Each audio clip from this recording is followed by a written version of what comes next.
న్యాయస్థానాల చట్టంలోనికి సంబంధించి చిన్న సవరణ అధ్యక్ష. ఆ సవరణకు సంబంధించి ఈరోజు ఈ జూనియర్ సివిల్ జడ్జికి సంబంధించిన కోర్టులలో ఏదైతే పెక్యూనరీ జ్యూరిడిక్షన్ ఉందో ఇంతపూర్వకం 20 లక్షల రూపాయల వరకు పెంచడం జరిగింది అధ్యక్ష. దానివల్ల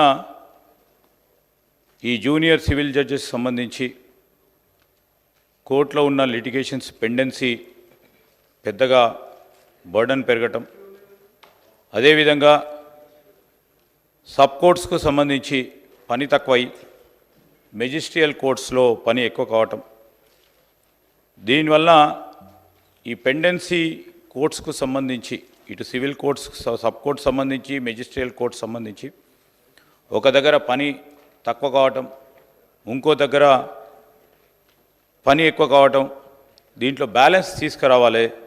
ఈ పెక్యూనరీ జ్యూరిడిక్షన్ ఏదైతే ఉందో 20 లక్షల నుంచి 10 లక్షల వరకు తక్కువ చేయాలి. దాని భాగంలోనే సెక్షన్లు 5, 9, 16 తెలంగాణ సివిల్ కోర్ట్స్కు సంబంధించిన చట్టాన్ని సవరణ చేయడానికి ప్రత్యేకంగా ఇది కూడా తొందరగా, అదేవిధంగా క్వాలిటేటివ్ జస్టిస్ జరగాలి మరి వారందరికీ కూడా అని ఒక ఆలోచనతోనే ఈ సవరణ సభ ముందట పెట్టడం జరిగింది అధ్యక్ష. కేటీఆర్ గారు. స్పీకర్ సార్, ముందుగా ప్రభుత్వం తీసుకొచ్చిన ఈ బిల్లుకు స్వాగతం పలుకుతున్నాం సార్, సమర్థిస్తున్నాము మా పార్టీ తరఫున కూడా.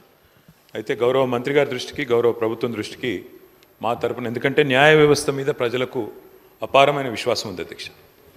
పెద్దలు చెప్పినట్టుగా మన రాజ్యాంగ నిర్మాత గౌరవనీయులు డాక్టర్ బాబాసాహెబ్ అంబేద్కర్ గారు చెప్పినట్టుగా 4 పిల్లర్స్ ఆఫ్ డెమోక్రసీలో న్యాయ వ్యవస్థకు కూడా అత్యంత విశ్వసనీయత, అత్యంత బలమైన ఒక పునాది కూడా మన రాజ్యాంగ నిర్మాతలు రాజ్యాంగంలోనే వేయడం జరిగింది అధ్యక్ష. గౌరవ మంత్రి గారిని నేను కోరేది ఏమంటే అధ్యక్ష, ఇప్పుడు వారు చెప్పారు ఫర్ స్పీడీ ఎక్స్పెడిషియస్ జస్టిస్, దానికోసమే ఈ కార్యక్రమం, ఈ చట్టం తెస్తున్నాం, ఈ బిల్ తెస్తున్నామని చెప్పారు. చాలా సంతోషం. వారికి మంత్రి గారు నేను కోరేది ఒకటే, ఈ మధ్యకాలంలో మంత్రి గారు మనం గమనిస్తూ ఉన్నాం, మా సబితా ఇంద్రారెడ్డి గారు కూడా చాలా వివరంగా మాట్లాడారు. శాంతి భద్రతల విషయంలో ఎట్లా ఉంది పరిస్థితి అనేది కూడా చాలా వివరంగా చెప్పారు. దయచేసి ప్రభుత్వాన్ని నేను కోరేది, మనం అందరం కూడా, ఎందుకంటే సమిష్టిగా రాజకీయాల్లో ఏ రకమైన అభిప్రాయాలు ఉన్నప్పటికీ, ఏ రకమైన సిద్ధాంతాలు ఉన్నప్పటికీ, ఏ రకమైన విభేదాలు ఉన్నప్పటికీ, మనందరం కూడా కొన్ని విషయాల్లో మాత్రం సమిష్టిగా ఆలోచించాల్సిన అవసరం ఉంది. ఈ రాష్ట్రంలో ఈరోజు జరుగుతున్న అత్యాచారాలు కానీ, ఈ రాష్ట్రంలో ఈరోజు జరుగుతున్న సైబర్ క్రైమ్ కానీ, రాష్ట్రంలో మనం అందరం కూడా జ్యుడిషియస్గా ఆలోచించి ఫాస్ట్ ట్రాక్ కోర్టుల ఏర్పాటు, ముఖ్యంగా అత్యాచార కేసుల విషయంలో దయచేసి నేను ప్రభుత్వాన్ని కోరుతా ఉన్నా, అవసరమైతే ప్రతి జిల్లాలో స్పెషల్ కోర్ట్స్ ఏర్పాటు చేయండి.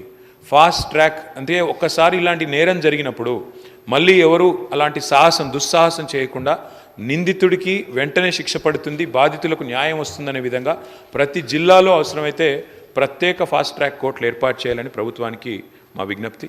అదే మాదిరిగా అధ్యక్ష, not just in the issue of sexual molestations etcetera, but also ఇతర సైబర్ క్రైమ్ విషయంలో కూడా, ఎందుకంటే ఇప్పుడు క్రైమ్ రూపం మారుతోంది. ఇదివరకు మనకు ఎన్నో సెక్షన్స్ ఉన్నాయి అధ్యక్ష పీనల్ కోడ్లో, అవన్నీ కూడా చాలా అవుట్డేటెడ్ అయిపోయినాయి, ఆబ్సలీట్ అయిపోయినాయి. అందుకే కొత్త చట్టాలు కూడా వస్తూ ఉన్నాయి. నేను రాష్ట్ర ప్రభుత్వాన్ని అడుగుతా ఉన్నాను, ఈ మధ్యన కేంద్ర ప్రభుత్వం కొన్ని కొత్త న్యాయ చట్టాలు కూడా తెచ్చింది. అయితే ఈ న్యాయ చట్టాల వల్ల కొంత మనకేమైనా ఇబ్బంది కలుగుతుందో అనే ఒక భయం కూడా కొన్ని వర్గాల నుంచి వ్యక్తం అవుతూ ఉంది. ముఖ్యంగా మన తెలంగాణ ఈ ప్రాంతంలో వామపక్ష ఉద్యమాలు, ప్రజా సంఘాలు చాలా విస్తృతంగా, చాలా క్రియాశీలంగా ఉండే రాష్ట్రం మన తెలంగాణ. ఎంతోమంది గతంలో ప్రజా ఉద్యమాల్లో పాల్గొని అసూలు బాసిన నేల తెలంగాణ. అట్లాంటి తెలంగాణలో మనం కొత్త చట్టాల వల్ల పోలీస్ రాజ్యంగా ఏమన్నా రాష్ట్రం మారుతుందా అనే ఒక అనుమానం కూడా కొన్ని ప్రజా సంఘాల్లో, పౌర సంఘాల్లో, వామపక్ష సంస్థల్లో, ఇతరుల్లో కూడా ఉంది. దయచేసి నేను మంత్రి గారిని కోరుతా ఉన్నాను, కర్ణాటక రాష్ట్రం ఎక్కడైతే కాంగ్రెస్ గవర్నమెంట్ ఉందో, పశ్చిమ బెంగాల్, తమిళనాడు, ఈ 3 రాష్ట్రాల్లో కూడా ఆ కేంద్రం తీసుకొచ్చిన చట్ట సవరణలను వారు కొంత మార్పులు చేర్పులు చేసి పోలీస్ రాజ్యంగా కాకుండా ప్రజలకు, పౌర సంఘాలకు, ప్రజాస్వామ్యంలో నిరసనలకు హక్కుండే విధంగా వారు కొన్ని చట్ట సవరణలు కూడా తీసుకొచ్చారు. నాకు తెలుసు ఈ బిల్లుతో డైరెక్ట్గా దానికి సంబంధం లేకపోవచ్చు, కానీ ప్రభుత్వాన్ని నేను కోరేది ఏమంటే ఈ చట్టాల విషయంలో కూడా మన రాష్ట్ర ప్రభుత్వం, మన రాష్ట్రంలో కూడా ఒక విధానపరమైన నిర్ణయం మీరు తీసుకోండి. తప్పకుండా మనం కూడా ఆలోచన చేయవలసిన అవసరం ఉంది. సిద్ధరామయ్య గారు ఇప్పటికే చాలా వివరంగా ఈ విషయంలో తన నిరసన చెప్పారు. తప్పకుండా మా కర్ణాటక రాష్ట్రంలో దీనికి సవరణలు కూడా తీసుకొస్తామని చెప్పారు. నేను మంత్రి గారిని స్పష్టంగా నేను ఈ బిల్లుతో సంబంధం లేకపోయినా ఈ విషయంలో ప్రభుత్వం మన సభ్యులకు రాష్ట్ర ప్రజలకు ఒక విశ్వాసం నింపే ప్రయత్నం చేయాలని కోరుతా ఉన్నాం. అత్యాచార బాధితులకు, అదేవిధంగా సైబర్ క్రైమ్లో ఇవాళ లక్షలు కోల్పోతున్న వాళ్లకు సత్వర న్యాయం లభించే విధంగా ఫాస్ట్ ట్రాక్ కోర్టులు ప్రతి జిల్లాలో ఏర్పాటు చేయాలి. వేగంగా అందులో కావాల్సిన నియామకాలు పూర్తి చేయాలి. ఏమైనా గ్యాప్స్ ఉంటే భర్తీ చేయాలి. వేగంగా స్పీడీ ఎక్స్పెడిషియస్ జస్టిస్ జరగాలి. ఎందుకంటే పెద్దలు